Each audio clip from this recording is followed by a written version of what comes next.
Good morning, Four Persons Blog Talk Radio Show fans. This is the Catholic Ken Apologetic Show with me, your host, Ken Litchfield. We have a great show planned for you today. Today I will be discussing Halloween, All Saints' Day, and All Souls' Day, and how to gain indulgences for all the souls in purgatory. If you have any question on this topic, feel free to call in at 515-602-9655. Like a copy of today's show notes, you can send me an email at catholicken@thefourpersons.com. I'm also available to come speak at your parish on this or many other topics. You can contact me at kenlitchfield61@gmail.com or look me up on Facebook. If you're watching this on YouTube, please like and subscribe to this channel. Please share this video with others to help them learn more about the Catholic faith. A comment also helps YouTube to promote this to other people.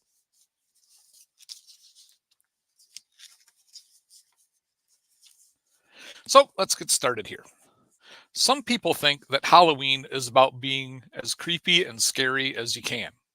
Some people think of it as a pagan holiday that celebrates death. Some people have connected Halloween to earlier pagan celebrations of the new year.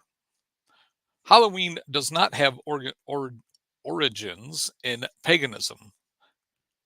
Samhain, Druidic festivals, the occult, or Satanism. This common misconception is relatively new anti-Catholic propaganda with roots going back to the Protestant Reformation. The first attempts to show some connection between the Vigil of All Saints and Samhain came over 1,000 years after All Saints' Day was named a universal feast.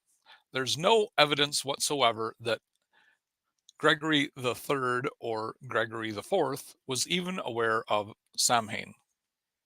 The pagan festival had stopped being celebrated when the Celtic peoples converted to Christianity hundreds of years before the Feast of All Saints was instituted. However, like many modern secular holidays, Halloween has many deep Catholic roots and is actually a Catholic holy day. The word Halloween refers to the Feast of All Saints. The word hallow means holy, as in the Our Father we pray, hallowed be thy name. The word itself is taken from an older English term, hallows, meaning holy, and e'en, which is a truncation of the word evening, and is in reference to the vigil of the feast. A vigil means like the night before. So really, Halloween is the feast of the celebration of the Feast of All Hallows. So it's a day when Catholics celebrate the triumph of the Church in heaven and the lives of the saints on earth. It is true that Halloween has been badly corrupted and hyper-commercialized, just like Christmas and Easter.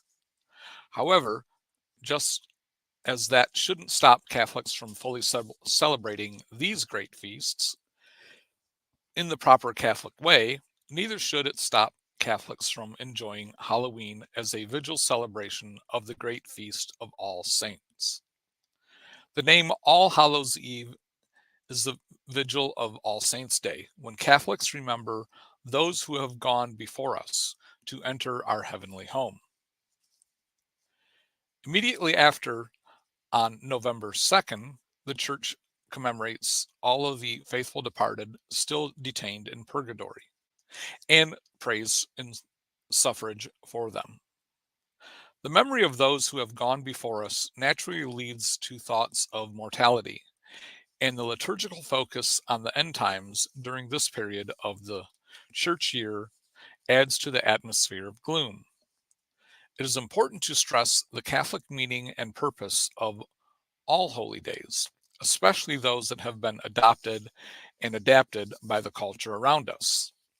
The customs such as dressing up for Halloween and appealing to frightful imagery can be done in a Catholic spirit. We want to intentionally avoid things that are contrary to our Catholic faith, but have become popularized through the secular adaptation of Halloween. The Feast of Halloween is one of those feasts on the Catholic calendar that is celebrated on the eve of a great solemnity. The modern focus on the eerie or mysterious also has a Catholic aspect.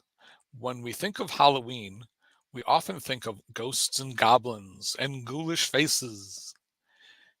In the Catholic tradition, they are reminders of death and of the last things. We commemorate the Feast of All Saints on November 1st, beginning with All Hallows Eve, or Halloween. This should make us think about the last things, which are death, judgment, heaven, or hell. Our focus should be, since we are all must die and are destined to be judgment, how should we be living today? We should urge one another this Halloween to express in every detail of our observance the beauty and the feast of all saints. Let us make this year's celebration an act of true devotion to God, those saints giving us hope that we too may one day enter into the kingdom prepared for God's holy ones from the beginning of time. Catholics can celebrate Halloween, but should avoid the violence, gore, sensuality, occultism, and demonic aspects now associated with Halloween, which are not its true origins. They aren't really Halloween at all, although retailers and the entire world of consumerism have made them so for the culture at large. The current version of Halloween is actually a recent development in the context of history. It started out innocently enough, just fun costumes and trick or treating. The modern concept and cultural celebration of Halloween, with its fun yet spooky costumes and door to door visiting, seems to have gained traction by the 1920s and become the accepted norm in the 1950s. It didn't stay fun and innocent, however, and the results are rather tragic. When we separate something from its religious context, it quickly takes a turn for the worst. Christians and non Christians now fail to realize that Halloween is a hijacked holy day. Both are convinced it has pagan origins. The result is that Catholics react in one of three ways. They either, one, go with the flow and celebrating Halloween in a secular way and not giving the holiday much thought, or two, insist that Halloween should not be celebrated at all, or three, insist that Halloween needs to be baptized and turned into a harmless holiday. Then at least we can still enjoy the candy. So, good question is, why is Halloween celebrated on October 31st? Pope Gregory III, who was Pope from 731 to 741, transferred the Feast of All Saints from its former day on May 13th to November 1st to coincide with the foundation of a new chapel at St. Peter's Basilica, which he dedicated to all the saints in heaven.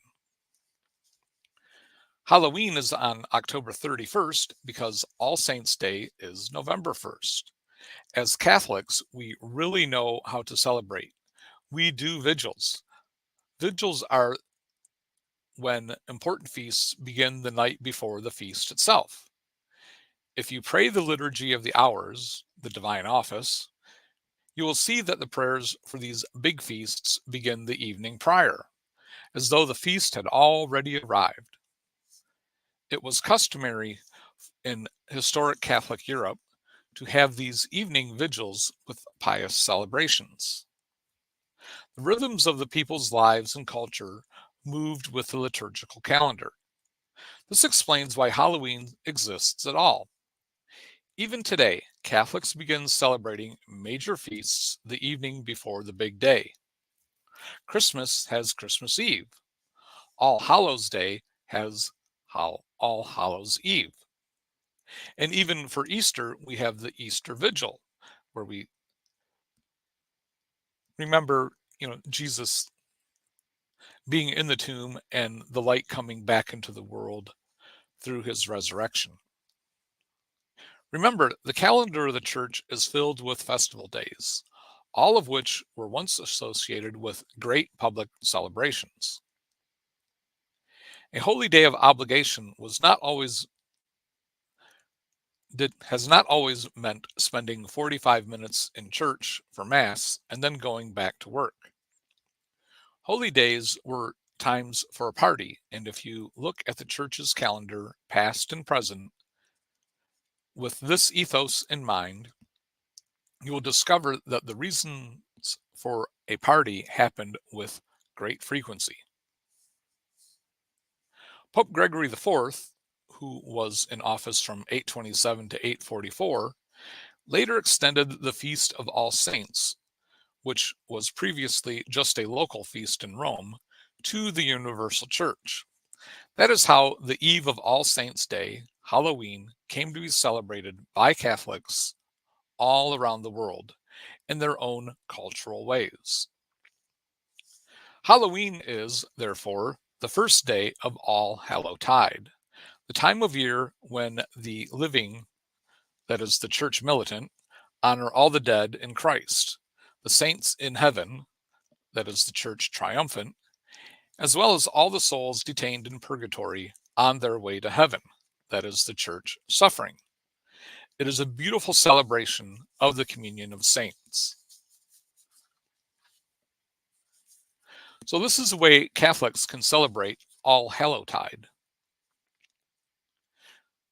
Starting with Halloween, the whole family, dad and mom included, can dress up as saints for All Hallows Eve. You can all go to Mass on All Hallows Eve. You may have to go in the morning, though, and pray for the intercession of the saints, especially those who are your patron saints. When we are confirmed in the Catholic Church, you pick a patron saint, and that is the saint that you try to model your life after, as you are now an adult in the Catholic Church.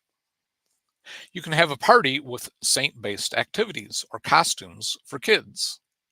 Play a game where people try to guess which saint you are dressed up as. Play songs like When the Saints Come Marching In, and let us and the kids parade around. Have a potluck dinner, have candy hunts, and more, with the little saints running around everywhere, with their costumes looking delightfully disheveled by the end of the night. Is it okay to dress up for trick or treating? It's not a sin to wear a fun costume and enjoy trick or treating.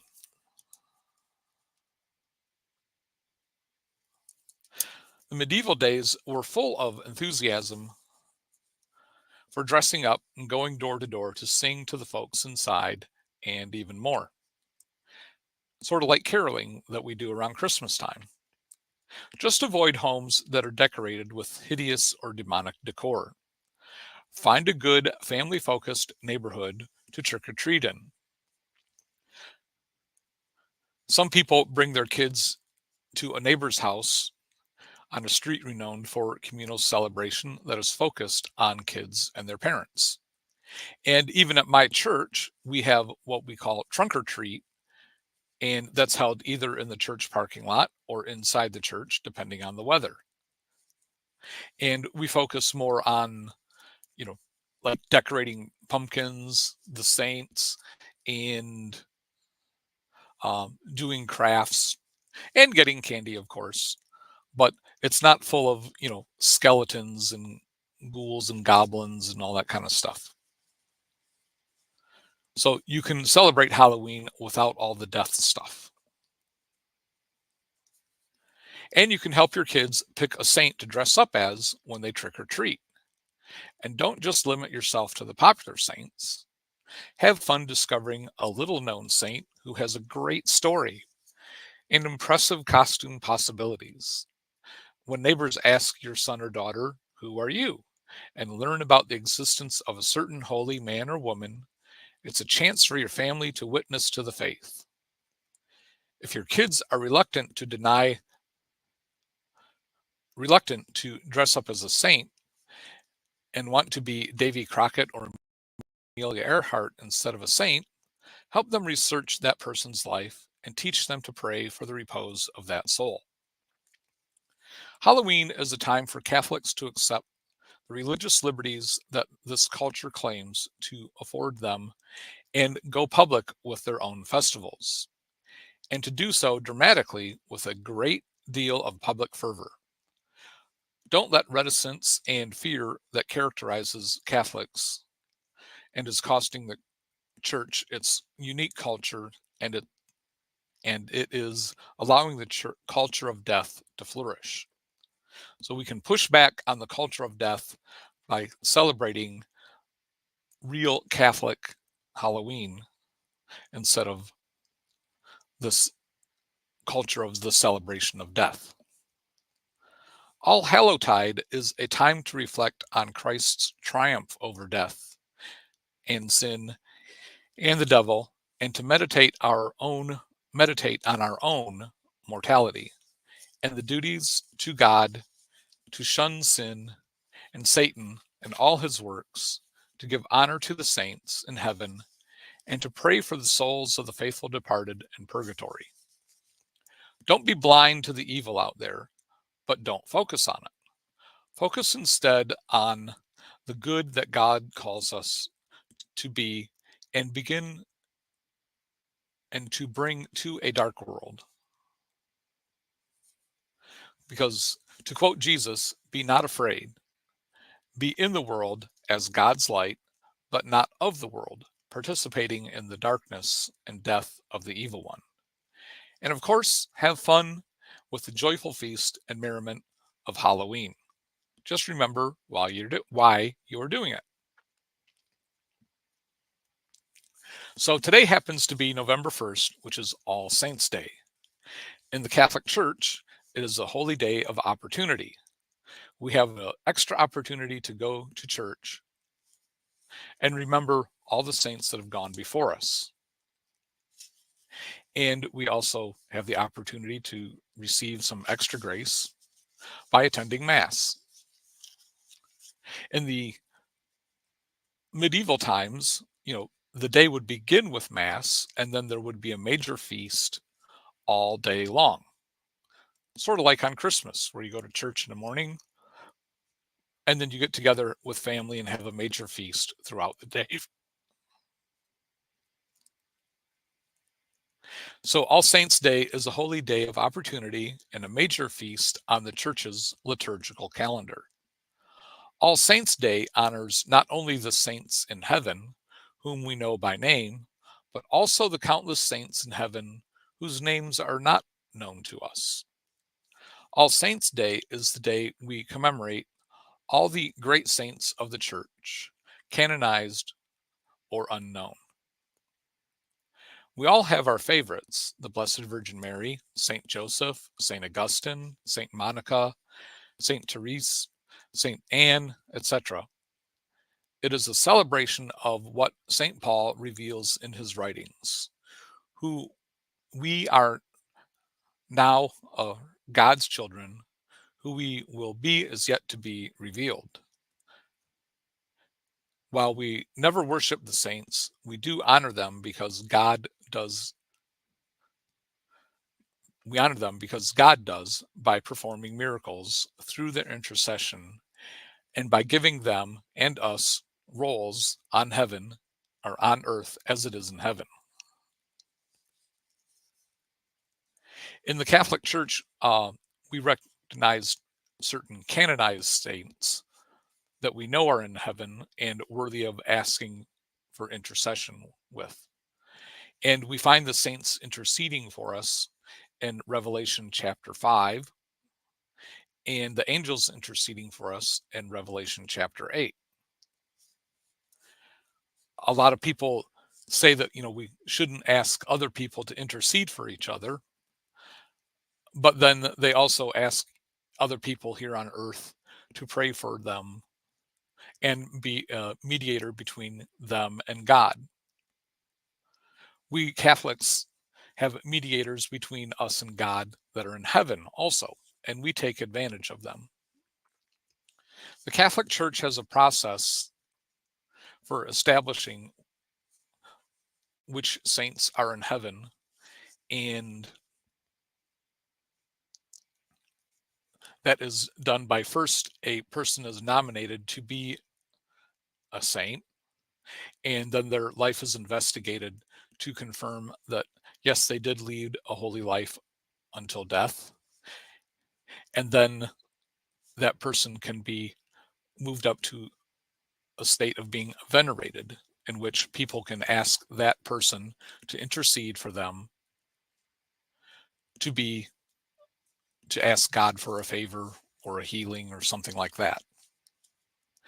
And after one confirmed miracle is attributed to that saint or that person, they can move from venerated to blessed. And people continue to ask that potential saint to intercede for them. And after a second miracle is attributed to the intercession of that potential saint with a capital S, that person can be officially declared by the Catholic Church as a capital S saint in heaven, worthy of asking for intercession with.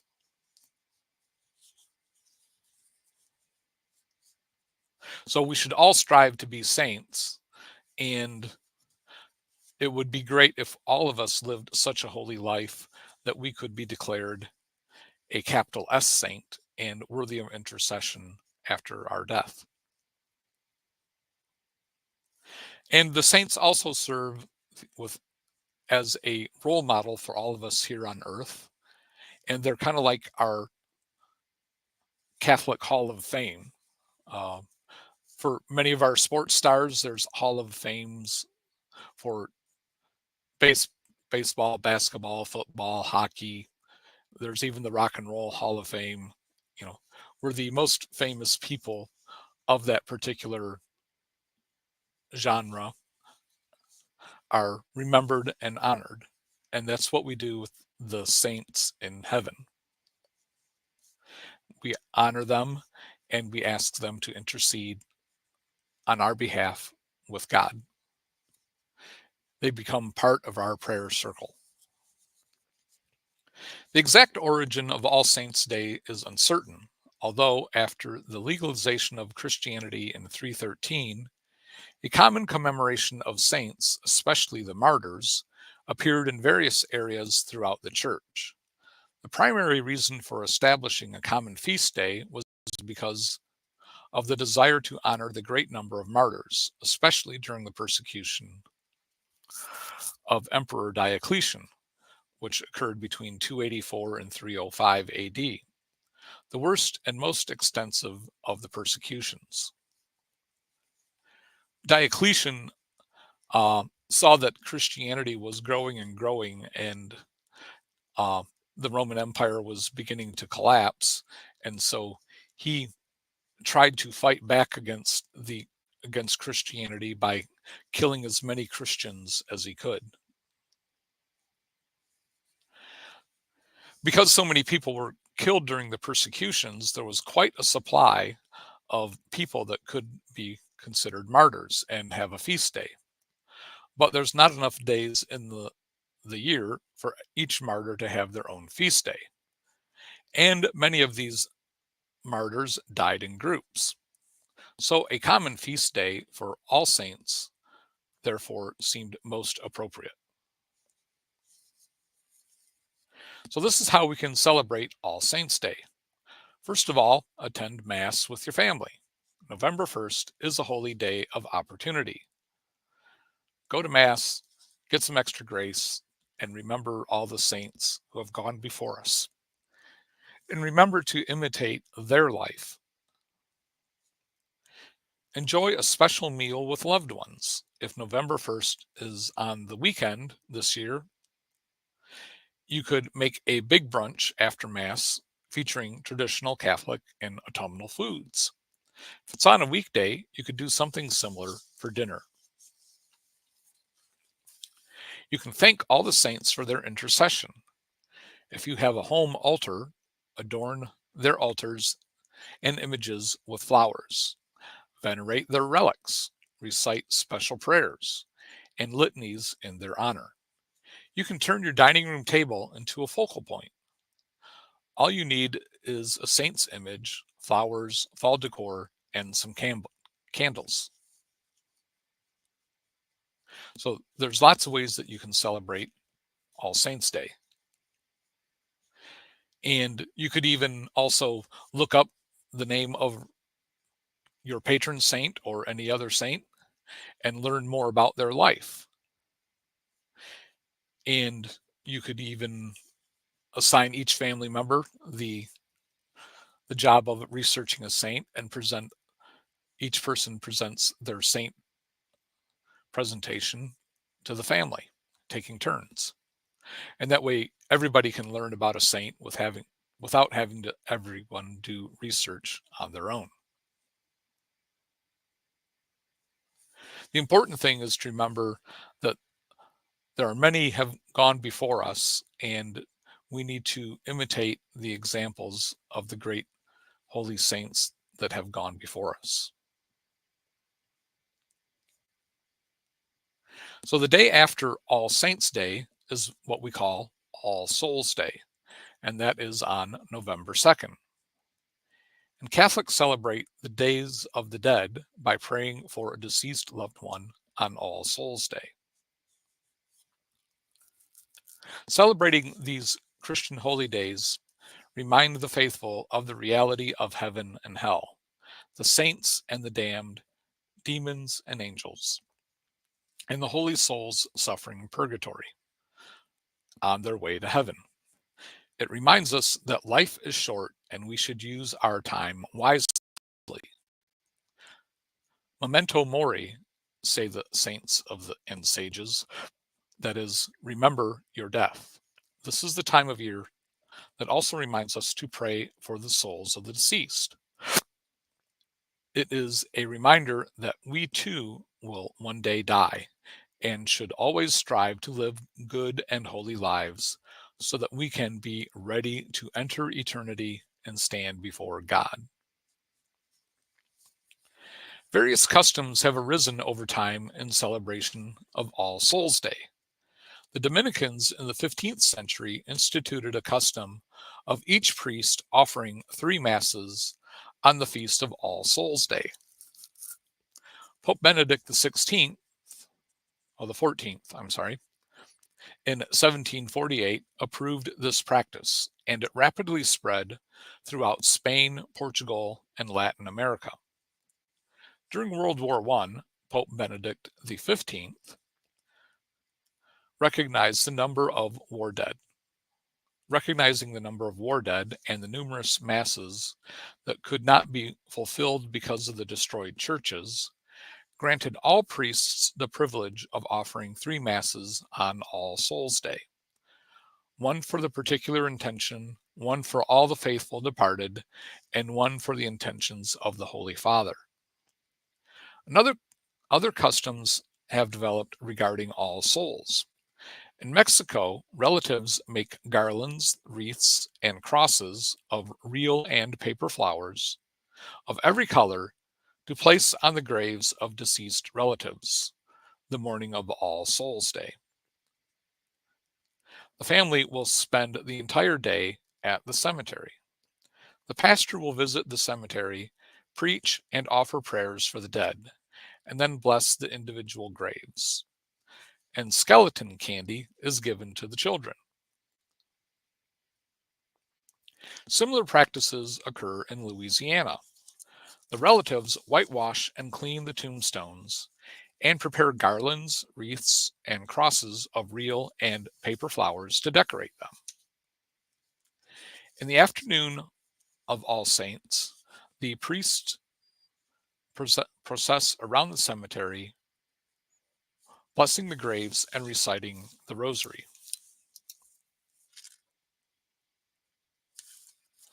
Candles are lit near the graves at dusk, one for each member of the deceased.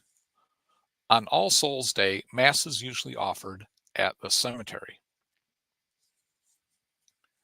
Unlike people today who avoid the topic of death, our ancestors were very realistic and sober about it.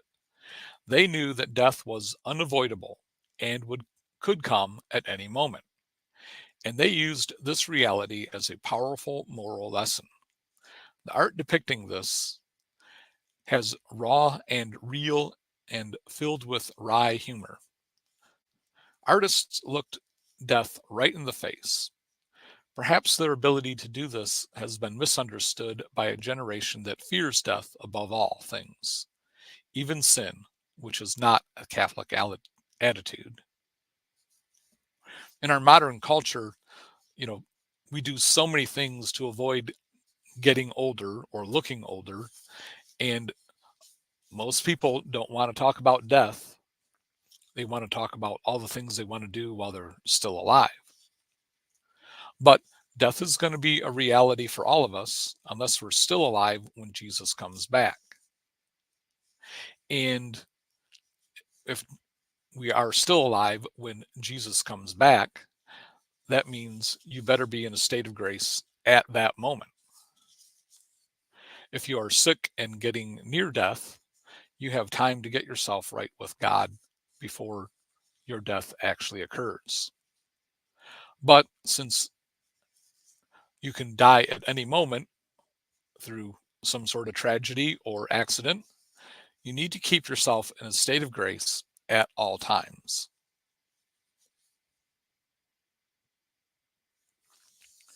So, how can we celebrate All Souls Day? Well, first of all, you can start by attending Mass. Always a great way to start the day. For the holy souls in purgatory, and pray for all the holy souls in purgatory that on their purification process on their way to heaven. And pray especially for deceased relatives. You can learn about the various souls' indulgences that are offered by the Church so that you can bring relief and consolation to the poor souls in purgatory.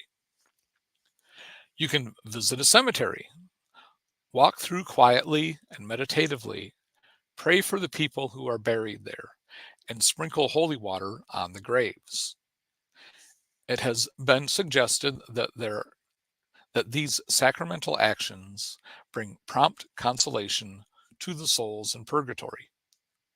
If you are able, visit the same cemetery each day or a different local cemetery each day for the traditional octave of All Saints, which is from November 1st through November 8th, as encouraged by this indulgence.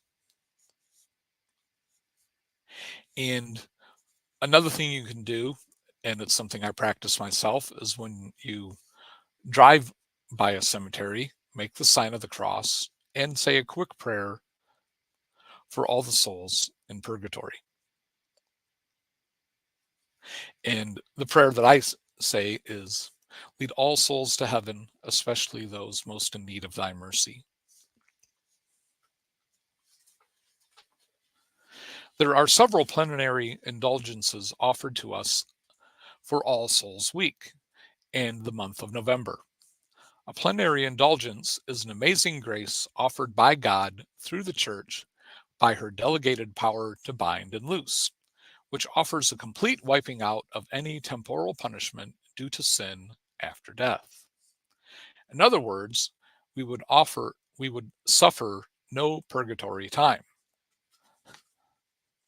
We know from Paul's first letter to the Corinthians that purgatory is real because he says, on the day of judgment for us, if the work which any man has built on the foundation survives, that is the purifying fire on the day of judgment, he will receive a reward. If any man's work is burned up, he will suffer loss, though he himself will be saved, but only as through fire. And you'll find that in 1 Corinthians chapter 3, verses 9 through 17. People who are in hell suffer fire, but they are not saved. So how can we go through a purifying fire and be saved? All souls in purgatory are saved. It's not a third place between heaven and hell. There are two ultimate destinations, heaven and hell. And purgatory is on the heaven side of things. Think of it as the waiting room for heaven. So the Lord inspires the church to offer periods of time to do an indulgenced work or act, that is something requested of us, and fulfill some of the normal acts too, like communion, confession, and prayer. And we or a deceased person for whom we can offer it can receive the release from purgatory for sins already committed and confessed. Because of the grace time of year, All Saints, that is November 1st, and All Souls, November 2nd, this is a particular time of indulgenced graces. Here are the indulgenced works requested of you. First, visiting a cemetery from November 1st through 8th. An indulgence applicable only to the souls in purgatory is granted to the faithful who devoutly visit a cemetery and pray even only mentally for the departed, even if only mentally for the departed. That is, you don't have to speak your prayers out loud. The indulgence is plenary, that is, a full for each day from November 1st through 8th. On other days of the year, it is only a partial indulgence. So pull into a cemetery each day from November 1st through 8th. Pray a prayer, and the person for whom you are offering it will be cleansed. The second thing you have to do is visiting a church on November 2nd. A plenary indulgence, applicable only to the souls in purgatory, is granted to the faithful who, on the day dedicated to the commemoration of all the faithful departed, that is November 2nd, as well as on the Sunday preceding or following, and on All Saints' Day, which is November 1st, and piously visiting a church. In visiting the church, it is required that one Our Father and the Creed be recited. We will keep the churches open in the morning for prayer that day so that you can pray and receive the indulgence. Go to any Catholic church. To acquire a plenary indulgence, it is necessary also to fulfill the following four conditions. You have to, first of all, make a sacramental confession, that is, confession with a priest. Receive Eucharistic communion. Pray for the intention of the Holy Father. The fourth thing is being detached from sin, which you should be after going to sacramental confession. And it is sufficient for all four conditions above to take place on the same day that the indulgenced work, that is, visiting the cemetery, is performed within several days, about 20 days, 10 before or 10 after the indulgenced work. But it's ideal that it happens on the same day.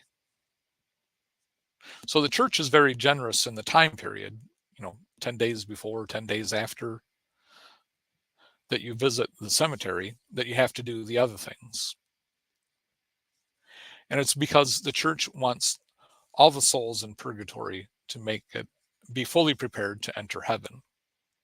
Revelation chapter 21 tells us that nothing unclean can enter heaven.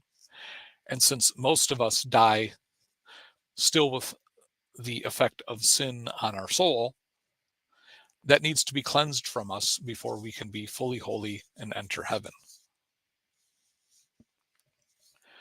One sacramental confession suffices for several plenary indulgences because it puts you into a state of grace. But a separate Holy Communion and a separate prayer for the Holy Father's intentions are required for each plenary indulgence. The condition of praying for the intention of the Holy Father is fully satisfied by reciting one Our Father, one Hail Mary. A plenary indulgence can be acquired only each day from November 1st through November 8th. But the activities that you need to do for the plenary indulgence can be 10 days before or 10 days after November 1st. So, taking these 3 days together, October 31st, November 1st, and November 2nd, we celebrate the major feast of All Saints' Day and the smaller feast of All Souls' Day. These are the days of the dead, a triduum of feasts, also called All Hallowtide, or Hallow Mass. Hallow meaning holy, and Mass meaning Mass. So Halloween and All Saints' Day and All Souls' Day is really an opportunity for us Catholics to remember that we too are going to die one day, and to remember those that have gone before us and the great saints that set such a great example for us that we can model our lives after today. We don't need to focus on all the creepy stuff or the worst possible things that can happen